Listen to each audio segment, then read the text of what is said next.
And how are you, Jordy? I'm doing great. How you doing? What does it sound like to you? 9 years now in the National Football League. Well, not to be too picky, but it's actually 10. No so, kidding. How did I lose that one? How did I lose a year? Maybe you didn't count the one when I didn't play at the ACL, but this is 10. So that sounds better than 9. I'll tell you that much. Okay, so let me do this again. In his 10th year in the National Football League, Jordy Nelson on the show. Now that it's accurate. How was that intro? Is that good? That was great. Okay. Just give me two. I'm that way in golf too. Just give me a mulligan. You know, I'm always better. Absolutely. You're good. Player B's are always better. But 10 years now in the National Football League. How are you different? I guess in the 10 years now that you've been in the league, Jordy. I think you understand a lot of things. If it's the business aspect, if it's the game, if it's the meetings, you understand your body and what you need to do in order to be prepared for a season. So your mind's a lot more relaxed at practice. You're not all stressed out about a bunch of crazy little things that's going on. You can focus on the game. You can focus on different things you want to try out throughout training camp in order to improve. And you always got to change some things up, try to get better because everyone else is, and someone's there to try to take your job and shut you down. So it was missing sitting out the first preseason game, part of knowing what you need to do to stay healthy and stay strong? Absolutely. So we're figuring some things out. Body feels good, though. I'm planning on getting some action this weekend in Washington. And, okay. It's good to get back out there, get hit a little bit, get comfortable. The speed is obviously going to be a little faster than what it is at practice, and get used to that. So come game one, you're prepared. So you would say that you do need preseason action? Yeah, I mean, I don't know, but I want it. I think it's nice. good to get out there to get hit.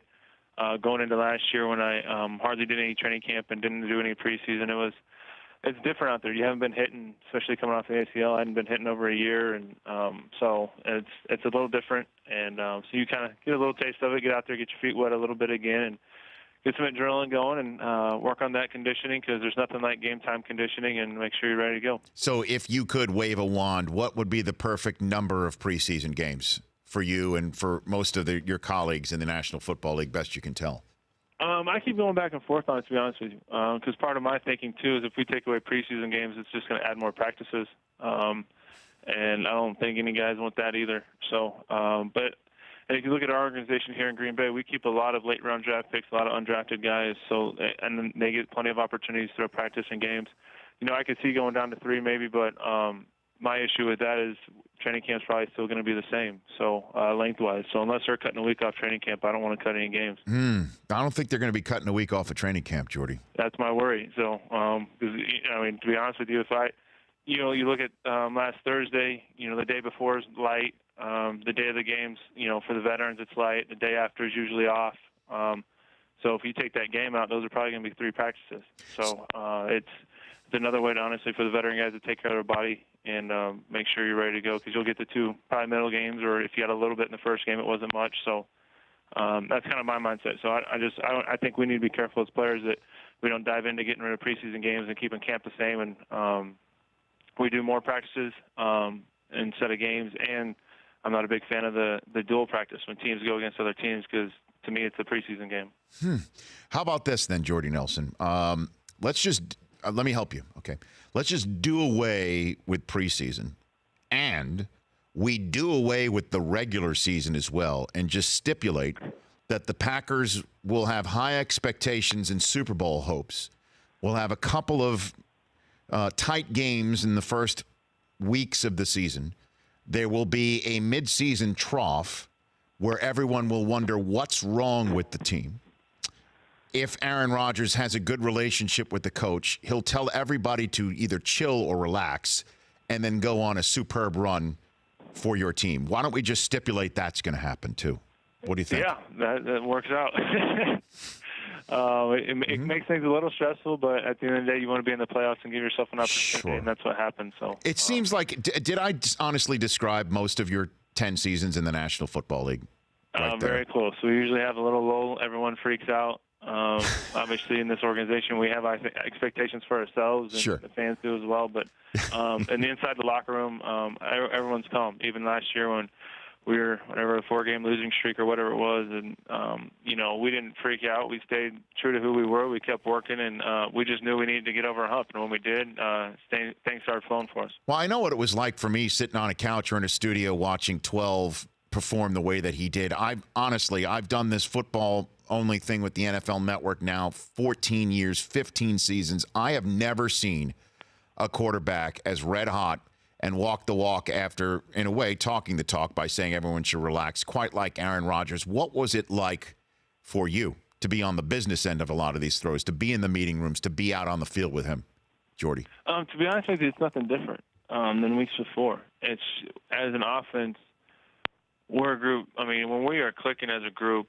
and obviously Aaron's leading that group, we're very difficult to stop, but also we can make things look very easy. And then that's where I think people get the idea that it's easy for us to go out and do what we do, and it's not. It's a lot of work goes into it. It's very fine-tuned. It's very precise, and when your precision's off just a little bit, it only takes, an inch here or there, a foot here and there, and things aren't clicking. So that's why we continue to grind out. That's what we were watching the film and knew we weren't far away from where we needed to be, and a lot of that was just taking care of the football. And once we did that, we were in position where we usually are. And then it also helped to get more production from the running game, and part of that was due to one of the now, I guess, former members of your wide receiver core in Ty Montgomery. How many running plays can you give, Jordy, if possible? No, that would be 0. Come on. That would be 0. Really? It wouldn't look too great if I was in the backfield. So. Do you think so? I mean, have you never played running back at all in your life, Jordy, or you've always been a wideout? No, I was quarterback in high school. Probably better than Aaron, but nice. I like it. But never running back. So, and I wouldn't want to play quarterback now either. At one point in time, there was a couple years ago, I think, when Aaron was out with his collarbone, and we had Seneca Wallace and start. He got hurt, and Scott Tolzien went in, and then Randall was out for the game as well. And I was legitimately like one play away from playing quarterback, and that was not going to be pretty. So. You went into the game thinking it's possible. You were on the depth chart that you'd have to get out there. Huh? Yeah. I was the third quarterback going in, and once Seneca went down, I think it was in the first possession. I was like, oh my goodness! Like if Scott goes down, that's me. We're in big trouble. No, that's not true, though. I mean, look, Edelman's thrown a touchdown pass in the playoffs. You could do that, Jordy, right? I threw like 3 or 4 in college, so yeah, there's a chance. Well, I don't know about just like stepping back in the pocket, though, and reading the defense. Okay. Well, I know you did everything at K-State. Your records are largely intact there now. Again, since you got off the campus there in 2008 with the draft. Before I let you go, I know Aaron's huge on Game of Thrones. Are you big on that too, Jordy?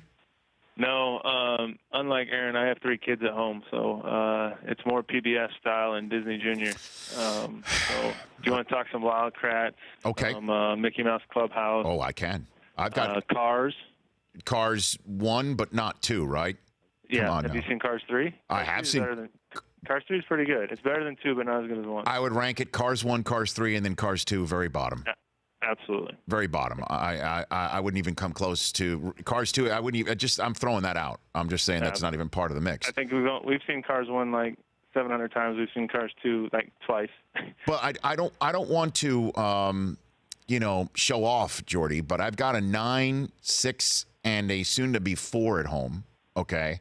And I'm locked in on Game of Thrones and Paw Patrol. Okay, I'm. You know what I'm saying? Like I can talk about the Red Wedding and then also about the Red Owl in Paw Patrol. You know. There you go. You're a very diverse man. It's impressive. I mean, how old are your kids? 7, 2, and 5 months. Oh man, you are in the soup. Yeah, we're doing good. So it's great. I mean, please, yeah. I wouldn't want it any other way. But nope, yeah, wonderful. And as long as they keep sleeping the way they are, we're all happy. Well, that's not even. It's like Fight Club. You don't want to talk about that, Jordy. No.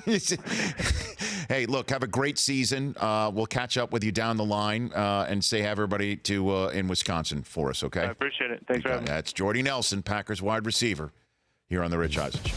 The Rich Eisen Show, weekdays at noon Eastern on radio stations across the country and audience. If you like that, please download our app. There's lots of fun things there other than just more of the videos you just saw. You can call us from the app. You can email us from the app. Just download it. Trust me, you'll enjoy it.